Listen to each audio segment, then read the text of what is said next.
I have told this story exactly 4 times in my life, and every one of those times I have started it the same wrong way, because the wrong way is the way I lived it. I have started by talking about myself, about what I knew, what I'd earned, the years I'd spent learning the only lesson I thought a man needed in our line of work, which was that nobody is coming. That you do not wait for the cavalry, because the cavalry is a story they tell recruits to make them sleep.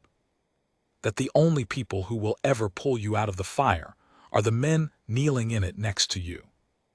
I believed that the way other men believe in God. I had reasons. I had names I could have given you, men I'd carried in pieces because a bird was 20 minutes out and 20 minutes was 19 too many. I had a notebook in my head full of the times the air had promised and the air had not come, and I'd read from that notebook to every young operator who'd listen, and a lot who didn't want to. So when I tell you that the bravest thing I ever saw on a battlefield was a woman flying a helicopter alone into a place the gunships wouldn't go, you should understand that the man saying it spent the first 40 years of his life as living proof that he'd never say it. My name is Eli Vance. By the time the Sarda Valley happened, I was a senior chief, which in our world means you are the one the young ones look at when it goes bad, to see whether they're allowed to be afraid yet. It means you have stopped being a knife and become the hand that holds the knife. I had 18 years in. I had a marriage that had thinned out to phone calls, a back full of titanium, and a faith, total and unbending, that the sky above any fight was empty of friends. The morning it started, I was standing on the flight line at Fob Keene, watching the ground crews fuel a row of birds I had no use for, drinking coffee that tasted like the inside of a canteen, listening to the youngest man in my troop ask me a question I'd answered 100 times. "Senior, if we get pinned out there, real pinned, who's coming?" His name was Petrovsky. He had a wife 3 weeks from her due date and the kind of face that hadn't decided yet what it was going to look like as a man. I should have lied to him. A better senior chief, the kind they write the manuals about, would have pointed at those fueled birds and said, "They are, son, that's who," and let the boy carry that into the valley. I didn't lie. I never lied to my men, and I told myself that was a virtue. "We are," I said. "You and me and the guys to your left and right. Anybody tells you different is selling something." Petrovsky nodded the way you nod at a thing you wanted to be told.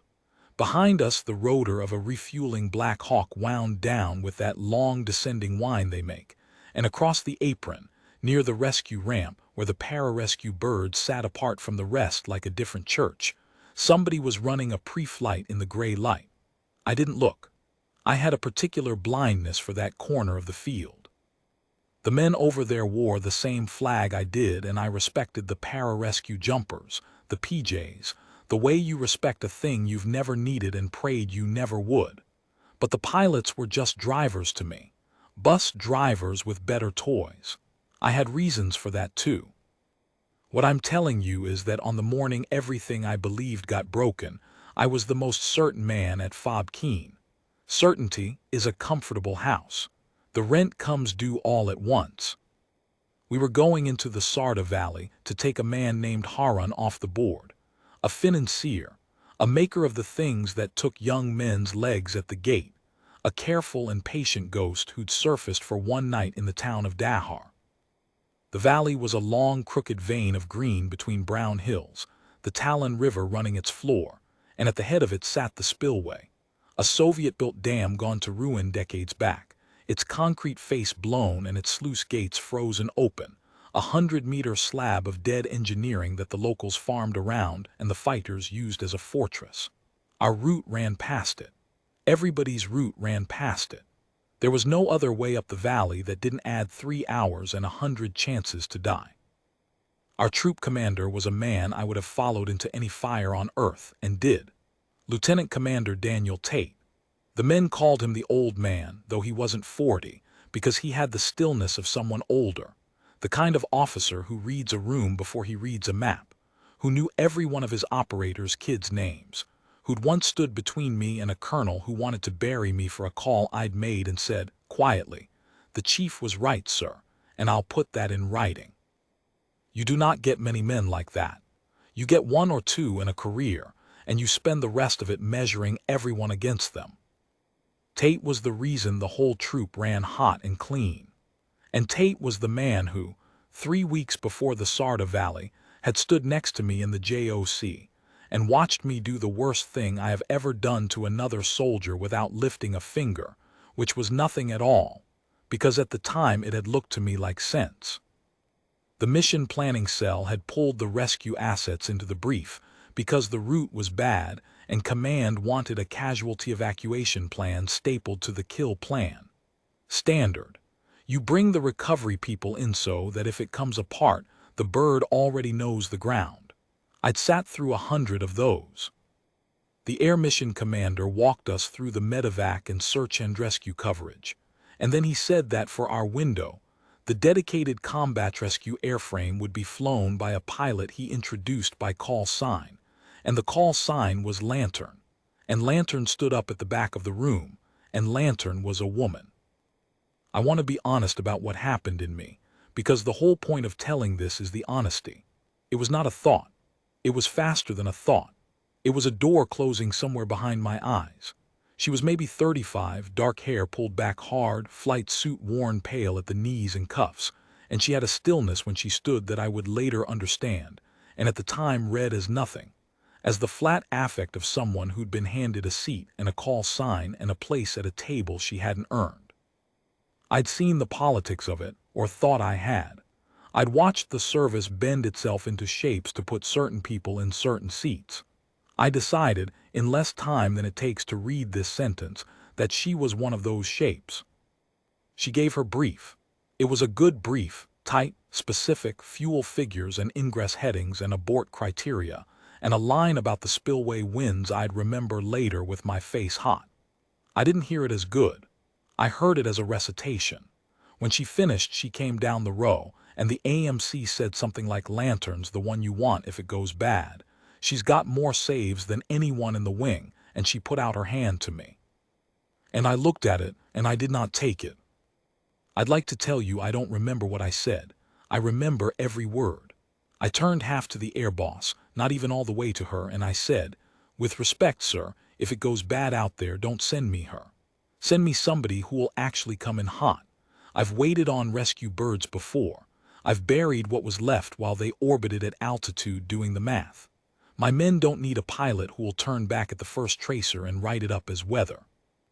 The room got quiet the way a room does when a man has said something that cannot be taken back. Petrovsky, who was there, told me later he'd wanted to leave his own skin. She did not flush. She did not argue.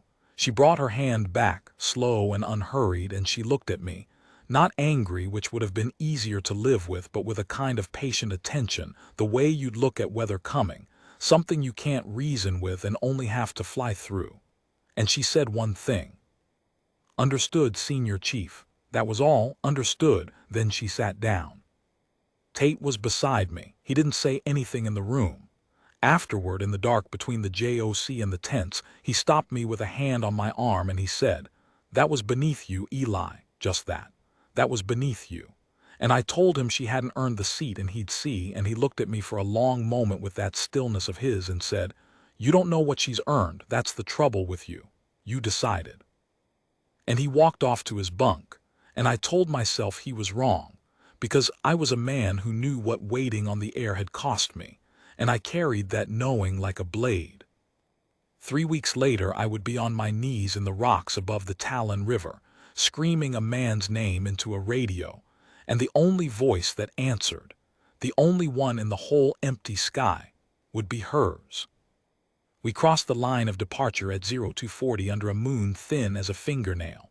2 assault birds, low and dark. Running the river the way water runs, the valley walls sliding past close enough on my side that I could have counted the terraces if there'd been light. I rode with my knee against Petrovsky's and Tate up forward, the troop strung between the 2 airframes the way we always rigged it so that no single bird going down could take the head off the snake. Dahar came up quiet. We fast-roped onto the rooftops at the edge of the old town and the birds peeled away south to hold, and for 40 minutes it was the cleanest thing you ever saw. We moved through the dark like a rumor. We found Harun's house. We found Harun. The whole reason we'd flown 200 miles was a soft-faced man in a clean shirt who put his hands up the second he understood there was nowhere to run. And for about 90 seconds, I let myself feel the particular flat satisfaction of a job going exactly to plan. Then the valley woke up. It did not start with a shot. It started with the town going wrong in a way you feel before you hear. Dogs cutting off all at once. A motorcycle engine somewhere it shouldn't be. A light that came on and then thought better of it. Tate felt it too.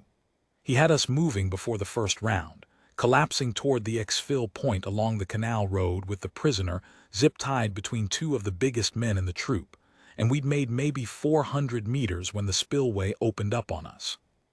They'd been waiting at the dam. Of course they had. It was the one piece of ground that owned the whole valley floor, and somebody up there had a heavy machine gun and the patience to let us walk into the open ground below the spillway face before they used it. The first burst took the night apart. Green tracer, theirs came down the slope in long ropes, and the sound of that gun off the concrete was a physical thing, a hand on your chest. We went flat behind a mud wall that turned to powder over our heads, and Tate was already on the net calling the birds back and calling for the world to wake up and help us. And the world, for a while, did not. The problem was the ground. We were pinned below the spillway in a strip of open field maybe 60 meters wide between the canal and the rising slope, and the only cover that meant anything was the spillway's own apron, a long lip of broken concrete at the base of the dam, chest high, that ran across our front. To reach it you had to cross the open. To stay where we were was to die slowly as that gun walked back and forth across the wall a foot at a time. Tate made the call I would have made. He sent us across the open to the concrete, in pairs, while the rest put everything we had on the muzzle flash up on the dam face. We got most of the troop across. We got the prisoner across. The fire was murder and we crossed it anyway because that is the job, and when you are doing it there is no fear, only the list. Move, set, fire, breathe, move. And I was at the concrete lip pulling men in by their kit when I turned to wave the last pair across and saw the old man go down in the middle of the open ground. I want to be precise, because for a long time afterward I was not, even to myself. He didn't fall like a man who's been hit in the meat. He folded. 1 second he was up and moving, covering the last 2 operators across the way a commander does, putting himself between his men and the gun, and the next the ground around him jumped and he went down all at once and did not move, and the radio in my ear, his radio, his voice, stopped in the middle of a word, 4:16 p.m. I went out for him. I don't remember deciding to. There is a place past discipline where the body simply refuses an order the mind would give it, and the order my mind should have given was stay, because a senior chief does not trade himself for a body, because the living are the mission and the dead are weight. I knew all of that. I went anyway, and 2 men went with me before Haas, my troop chief, hauled us back down behind the concrete by our drag handles with more strength than I knew he had, and put his face an inch from mine, and screamed over the gun that I'd get us all killed reaching into that field. And he was right, and I hated him for it the way you hate a man for being right when right is unbearable. We tried to put fire on the gun to buy a crossing. We couldn't kill it. It was dug into the spillway's upper works behind something that ate everything we sent at it, and it had friends now, muzzle flashes blooming all along the slope as the valley emptied its men toward the noise. Every time anyone so much as lifted a helmet above the concrete, the ground answered. The old man lay 40 meters out in the open, face down, one arm under him, and he did not move, and the longer he didn't move the louder the thing in my chest got, and somewhere in there one of the young ones, I think it was Petrovsky, said the words out loud that I had been refusing to think. He's gone. His voice broke clean in half on it. Senior, he's gone, he's not, he's gone. And it went down the line the way that kind of thing does, man to man, a sentence that becomes true by being said. He's gone. The old man's gone. I heard Haas trying to push it back, calling for anyone to confirm movement, and nobody could, because to look long enough to confirm anything was to lose your face to that gun. I had my head against the cold concrete, and I was doing the worst math of my life. The math I'd accused her of doing in the brief. The math of how many of the living I'd spend trying to recover a man the whole troop had already buried with 2 words. That was when our birds came back, and that was when I learned the second hard thing about the air, which is that wanting to help and being able to are different countries. The assault birds couldn't get to us. They came up the river fast and low, and the moment they cleared the last bend below the spillway, the slope lit them up. Not just the heavy gun now, but RPGs, the backblast flaring on the dark hillside like struck matches, and the lead pilot called breaking off in a voice stretched thin, and the bird stood on its rotor and clawed back down the valley with smoke trailing, hit but flying. They were assault aircraft full of fuel and ordnance and men. They could not hover in that and live, and they knew it. And to their credit, they tried twice more from 2 more angles and got savaged each time. The valley was a kill box, and the spillway was its trigger, and there was no door into it from the sky that wasn't on fire.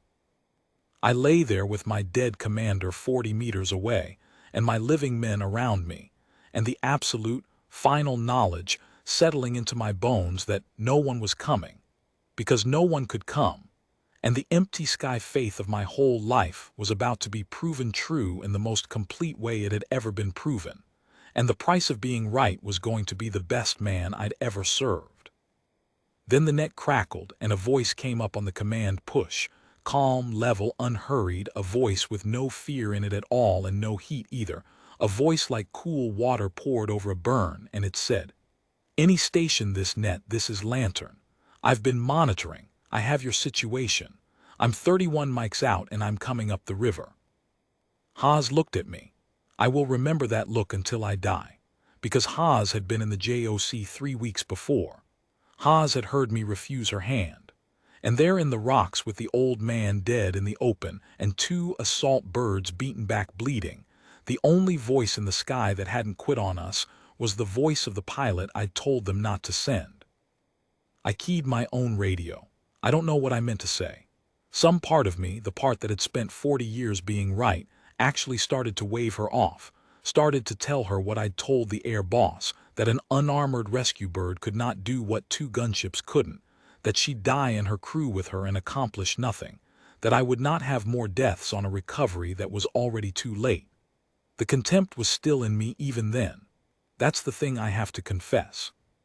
Even on my knees I reached for it, because it was the only floor I'd ever stood on. And one of my men, young, I never did sort out which one, said into the dark, not on the radio, just out loud in a small flattened voice, "Senior, that's Lantern, that's, do you know who that is?" I didn't. That's the one held the hover on the pinnacle at Koh Sar. 11 minutes. 1 wheel on the rock, the rest of the bird hanging over the drop, took rounds the whole time, loaded 9 casualties off a peak nobody could land on. They teach it. They teach her, Senior. His voice did something then. If Lantern's inbound, you can see your way home. I'd heard the Koh Sar story. Everybody in theater had heard the Koh Sar story. A rescue crew that had done a thing on a mountain that wasn't supposed to be physically possible. Holding a bird on a single wheel against a cliff in a crosswind for the length of a coffee break while a pararescueman loaded the dead and the dying, refusing 3 orders to abort because there were still men on the rock. I'd heard it as a legend. I'd heard it the way you hear about a saint. A nice story, sanded smooth by retelling, surely exaggerated. I had never once attached it to a person. I had certainly never attached it to the woman whose hand I wouldn't take. I attached it now. In the rocks, with the gun walking the concrete over our heads, I understood with a sick lurch that the stillness I'd read as a handed-the-seat blankness in the brief was the stillness of someone who had already been to the worst place a pilot can go and come back, and had nothing left to prove to a room, least of all to me. I keyed the radio. I did not wave her off. I said, "Lantern, this is Senior Chief Vance." My voice was not steady. "We have one down in the open. 40 meters north of the spillway apron. We can't reach him, heavy gun on the damn face, RPGs on the north slope. 2 assault birds already turned back hit. I have to tell you straight, the LZ is the kill box. I won't. And I stopped, because I did not have the right to finish the sentence I'd built my life on. Tell me what you need from us.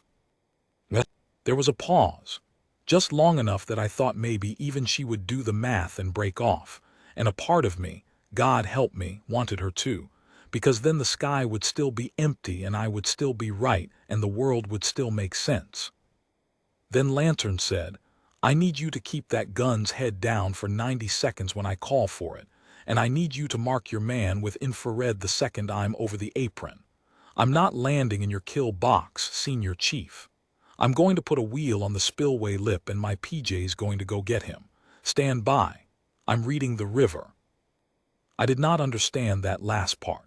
I'm reading the river. I do now, and it is the thing that finally killed the man I used to be. So let me tell you what she was doing in the 3 minutes she went quiet, because I pieced it together later from her crew and from the flight data, and from the long conversation she and I had a year afterward when I finally had the courage to ask. She was flying nap of the earth up the Talon, alone, no escort. The gunships were spent and the second assault bird was nursing its damage south, and command had nothing else airborne that could be there inside an hour, and an hour was a tomb. So it was her, 1 pave hawk, 2 pilots and 2 special mission aviators and 1 pararescueman in the back, threading a river the gunships had been driven off of, and she was not flying it the way they'd flown it. They'd come up the center, fast and high enough to clear the water, which put them broadside to the whole north slope. She had dropped into the riverbed itself, below the banks, so low her crew chief said the rotor wash was throwing a wake off the water behind them, using the cut of the river and the dead ground behind the spillway's own bulk to stay off the gun's line until the last possible second. The route everyone said was unflyable at 100 feet. At 15 in the river, by someone who'd memorized the valley's wind off a brief 3 weeks ago. The line I hadn't listened to, it was a door. She told us the spillway winds in that brief. I remember it now, hot-faced every time. She'd said the broken dam threw a rotor of disturbed air off its face after dark as the slope cooled and the valley breathed downhill, a churning descending wind right at the apron, and that any aircraft working the spillway had to fly the downwind side of it or get slapped into the concrete. The 2 assault pilots, good men, brave men, had come at the apron from the upwind side because it was the direct line, and the rotor had helped beat them off as much as the guns had. She'd known. She'd known for 3 weeks where the air was a wall and where it was a door, and she'd filed it away, and now she was going to fly through the one seam in it that existed. This is the part I most need you to understand, because it is the part I'd spent my life refusing. What she did was not nerve. Nerve is cheap. I'd had nerve at 19 and it had nearly killed me a dozen times. What she did was knowledge, stacked and stacked and stacked until it became a kind of grace. The weather, the route, the wind off the dam, the math of fuel and lift and the weight of one more body, all of it solved in her head while she flew a helicopter through a riverbed in the dark. She wasn't gambling. I'd called her, in front of a room, a pilot who'd run the numbers and turn back. She was running the numbers. The numbers were the bravest thing in the valley. The difference between us was that I thought running the numbers was what cowards did, and she had built a life out of running them until they let her go where heroes died. Senior Chief, she said, spillway lip, the broken section at the north end, there's a flat about 2 meters wide where the gate machinery used to sit. That's my wheel. I'll be nose to the slope so my gun can work the damn face. When I call, you put everything you have on that heavy and you do not stop until I say. My PJ crosses to your man on foot. Acknowledge. I looked at 40 meters of open killing ground between the concrete and a flat 2 meters wide where she proposed to balance an aircraft on one wheel under fire, and I looked at the dead weight of my certainty, and I keyed the radio and I said, Acknowledged, Lantern. Whenever you're ready. We've got you. We've got you. 3 weeks after I'd told them not to send her. I heard Haas exhale beside me like a man setting down something he'd carried a long way. She came in so low we heard the river before we heard the rotor. That's a thing I'd never experienced. A helicopter you hear as a change in the sound of water, a hiss, and a building beat that came up out of the canyon behind the spillway instead of down the valley where the guns were looking. The gunners on the dam heard it the same instant we did, and they swung to find it, and there was nothing to find, because she was below the bank, behind the bulk of the dam in its shadow. And by the time the pave hawk rose into view, it rose behind the heavy gun's position, on the river side, exactly where its dug-in mounting couldn't traverse. "Suppress now," Lantern said, flat as a level. 90 seconds. We came up over the concrete and put hate on that gun like men possessed. Every weapon in the troop, Haas walking the heavies, the saw going through belt after belt, the whole north end of the dam face vanishing into our tracer and dust, and the snap of rounds chewing concrete. And in the middle of it, the impossible thing happened, the thing I will see on the inside of my eyelids for the rest of my life. She brought the helicopter up out of the river and laid it against the broken north end of the spillway lip, and put a single wheel down on a flat barely wider than a doorway, the rest of the airframe hanging out over the drop into the riverbed, the rotor disc tilted toward the slope, and she held it there. I'd been around aircraft my whole career, and I had never seen anything like it, and I have not seen anything like it since. It was not a landing. There was nowhere to land.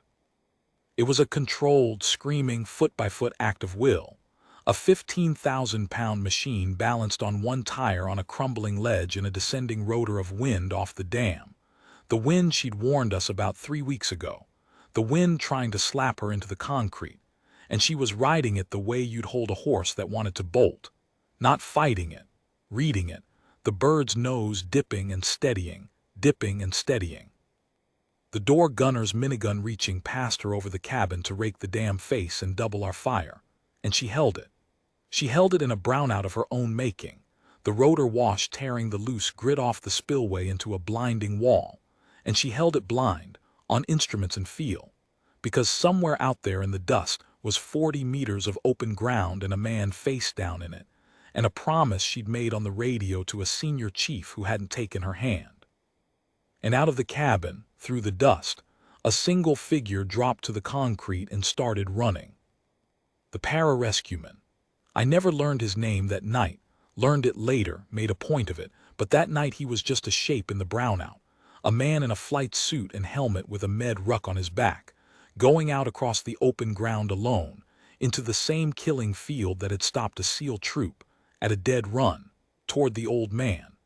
The gun on the dam was trying to come back onto us and onto the bird through our fire and couldn't get its head up. The slope was full of muzzle flashes, finding the new target, and the PJ ran through all of it. That flat, purposeful run they train into a man until it overrides every animal thing in him, and he reached Tate and dropped to his knees in the dirt, and Tate moved. I heard it before I understood it. The PJ's voice came up on the net, breathing hard, and what he said went through me like current. "I've got a pulse. He's alive. He's alive, he's unconscious. He's got a chest wound and a leg, he's alive, prepping to move him. He's gone." We'd said it. The whole troop had said it, made it true with our mouths, and it had not been true. The old man had been lying out there alive the whole time we buried him, and not one of us had been able to cross 40 meters to learn it. And now a stranger from a helicopter balanced on one wheel was kneeling over him in the open, putting a seal on his chest, while the valley tried to kill them both. I have to stop here a moment even now, 4:22 p.m. The PJ got him up. I don't know how. 40 meters with a grown man in full kit across a shoulder in a half-crouch into the teeth of it, while we burned through ammunition we didn't have to spare keeping the gun blind, and Lantern held that wheel on the ledge through all of it, the bird shuddering in the rotor of bad air, the door gun hammering, the dust a solid wall. The 90 seconds she'd asked for came and went. We did not stop. Nobody had to be told. We'd have fired until the barrels slagged. He came across the open with the old man, and two of my men broke cover without an order and ran out to meet him halfway, because we could not watch a stranger carry our commander the last 20 meters alone, and the three of them got tied up onto the spillway lip and through the cabin door, and the PJ rolled in after, and I heard Lantern's voice, still that level pour of cool water, say only, "Man on board, coming off." And then she did the second impossible thing, which was leave. Getting a helicopter off a one-wheel perch is, I am told by men who fly, harder than getting it there, because to land you have gravity helping, and to leave you have to break the bird free of the ledge and the bad air at the exact moment without rolling it into the slope or dropping it into the river. And she did it in the brownout, blind, with a new 500 pounds of casualty and crew aboard, changing everything about how the aircraft wanted to fly. And she did it so smoothly that from where I lay it looked less like a takeoff than like the dam had simply let go of her. The Pave Hawk dropped off the ledge into the river cut, vanished below the bank into its own shadow the way it had come, and was gone down the valley before the gunners on the dam fully understood the thing had ever been there. They threw fire after the sound of it. The sound was already a mile away and falling. The silence on our side of the concrete after she lifted was a thing I can still feel. We were still pinned. We still had to get ourselves out, still had a prisoner and a long fighting withdrawal down the river to a pickup point the assault birds could survive. And we did all of that in the next 2 hours, and it was its own ugly story. But for about 10 seconds after she lifted, the whole troop just stopped, every man of us, and stared at the empty place on the spillway lip where a woman had balanced an aircraft on one wheel and taken our dead commander off the board and flown away with him alive. And nobody said anything, because there was nothing in any of our vocabularies that fit. Petrovsky was crying. He didn't bother to hide it. He looked at me with the tears cutting clean lines through the dirt on his face, and he said, "She came in hot, Senior." I had said it 3 weeks before to a room with her standing there. Send me somebody who will actually come in hot. The boy threw my own words back at me, and he didn't even mean it as a knife. He meant it as wonder. It went in like a knife anyway, all the way to the handle, exactly where it belonged. I rode the second wave out at dawn, and I went straight to the Roll 2 hospital at Keene because I had to know, and they wouldn't let me into surgery. And I stood in the dust outside the Connex that served as their trauma bay for the better part of an hour, like a man waiting outside a church. A flight surgeon finally came out and found a senior chief he didn't know standing there gray-faced, and told me before I even asked that the commander was going to live. Chest tube, a rod in the leg, a long road, but the wound was sealed in the field before he'd lost what couldn't be gotten back, and the field seal had been textbook. And the man had been on an operating table inside 40 minutes of being hit. And all of that, the surgeon said, was the only reason he was saying live and not the other word. 40 minutes. I'd built a religion on the times the air took longer than that and a man died of it. I'd preached it to children. And the first time it mattered most in my life, the air had been a woman I refused to shake hands with, and she'd done it in 40. I didn't go to bed. I went and found the rescue ramp where the Pave Hawk sat apart, and the bird was back, scarred along the tail boom, and the cabin where it had taken rounds on the ledge, and the maintenance crew was already crawling over it in the early light, and she was standing under the rotor with a mug in her hands doing the thing pilots do after, which is be very still and very far away for a while. The same stillness. I understood it completely now. It wasn't blankness. It was a person putting themselves back together after carrying something too heavy to carry, the way I'd watched my own men do it 100 times and never once thought a pilot might need to. I didn't know what I was going to say. I'm not a man with words for these things. I walked up and she turned and saw me, and I watched her place me, the senior chief, the hand, and to her enormous credit she didn't put up a wall and she didn't twist the knife. She just waited with that patient attention, the weather looking back at me. I came to attention. I am a senior chief with 18 years and a back full of metal, and I do not snapta for anyone below an admiral as a rule, and I came to attention in front of a captain who flew helicopters, and I brought my hand up and I held a salute, and I held it, the way she'd held that wheel, longer than the courtesy, until it stopped being a courtesy and became the only true thing I had to give her. "Ma'am," I said, my voice came apart on it and I let it. "I was wrong. In every way a man can be wrong, I was wrong. I told them not to send you. You brought him home off a ledge I wouldn't have believed a bird could touch, and you did it because 3 weeks ago you read that Valley's Wind in a brief I didn't bother to listen to. I've spent my whole career telling young men nobody's coming. I was teaching them a lie. You're who's coming. I'd be honored if you take the hand I should have taken in that room." She looked at me for a moment, and then she set her mug down on the toolbox beside her, slow and unhurried, the same way she'd brought her hand back that day, and she returned the salute, proper, crisp, a flyer's salute. And then she took my hand, and her grip was dry and hard and certain, the grip of someone who balances aircraft on ledges, and she said, "It's Marin. Lantern's the call sign. Marin's the hand." That was all. Marin's the hand.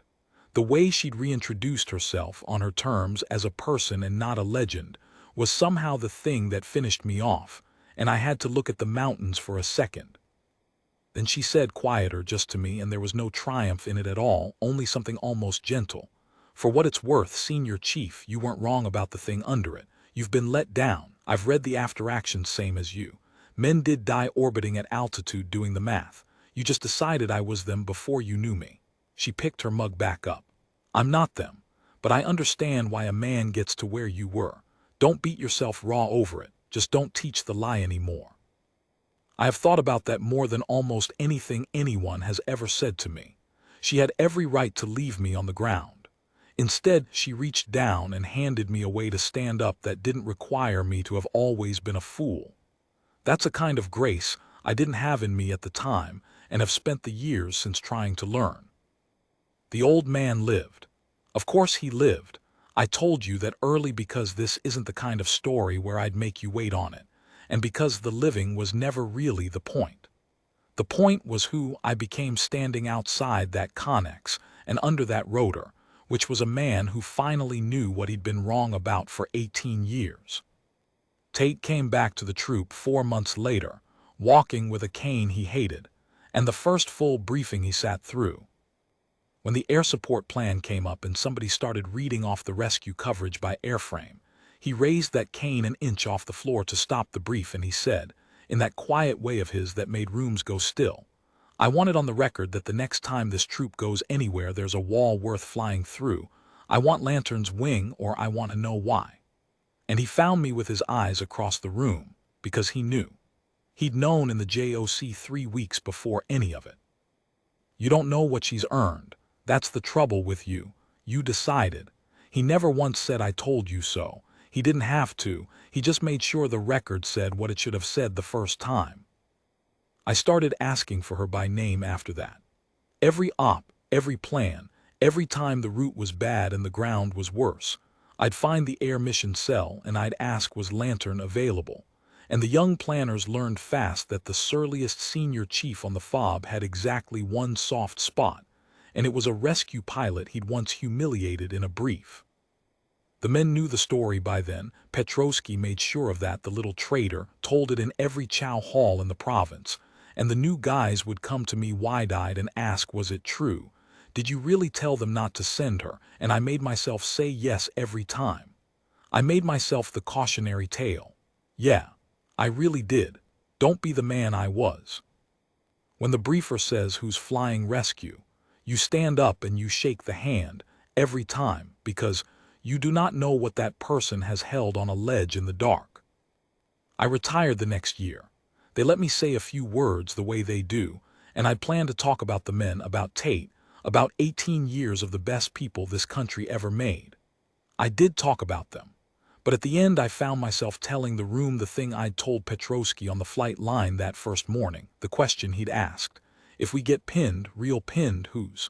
I told them what I'd answered, the lie I'd been so proud of, we are nobody else. And then I told them I'd lived long enough to learn the truer thing, which was the hardest thing for a man like me to say and the most important, and it was this. Somebody is coming. You may never see who. You may spend your whole career sure the sky is empty and be wrong about it on the one night it counts. There are people out there in the dark right now, learning the wind off of dams you'll never stand below, memorizing routes through rivers you'll never fly, getting ready to come for you into places braver men turn back from. And a lot of them won't look like what you decided a hero looks like. The most dangerous thing I ever carried into a fight wasn't fear. It was certainty. Certainty's a comfortable house. I lived in it 40 years, and the night the rent came due, a woman I wouldn't shake hands with flew alone into a kill box and balanced her aircraft on one wheel on a broken ledge and brought my commander home, and tore the house down to the foundation, and I have been grateful to her for the ruin every day since. I see her still. Marin. We write. She got out a couple years after I did, and she instructs now, teaches young pilots to do the impossible thing on the pinnacle and the ledge, and every so often I get a note that says another one of her students did something at the edge of what a machine can do and brought people home from a place the math said leave them. I read those notes the way some men read scripture. She signs them the same way every time, not with the call sign, with the name she gave me under the rotor, the person and not the legend. Marin. And then, every time, because she has a sense of humor I didn't deserve and earned anyway, still coming in hot. I keep them in a drawer. When I'm gone, my kids will find them and wonder what they meant. Maybe one of them will read this and know. The bravest thing I ever saw on a battlefield was a woman flying alone into a place no one else would go. I told them not to send her. They sent her anyway. She came in hot, and she brought him home.